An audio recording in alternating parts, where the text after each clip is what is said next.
darating ang panahon na mawawala tayo sa mundong ito. At kapag dumating ang panahon na yun, hindi mahalaga sa kung gaano karami ng pera ang naipon mo sa bangko.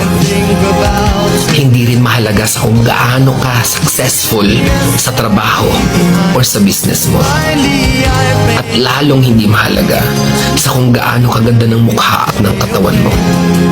Dahil ang mahalaga pagdating ng panahon na yun ay ang sagot sa tanong na naging masaya ka ba? Nagawa mo ba ang kagustuhan ng puso mo kahit pag-gaano ka malito sa mata ng mundo? Dahil sa huli naman, ikaw naman magdadala ng mga memories na yon sa libingan mo. Hindi naman ang mga tao sa paligid mo.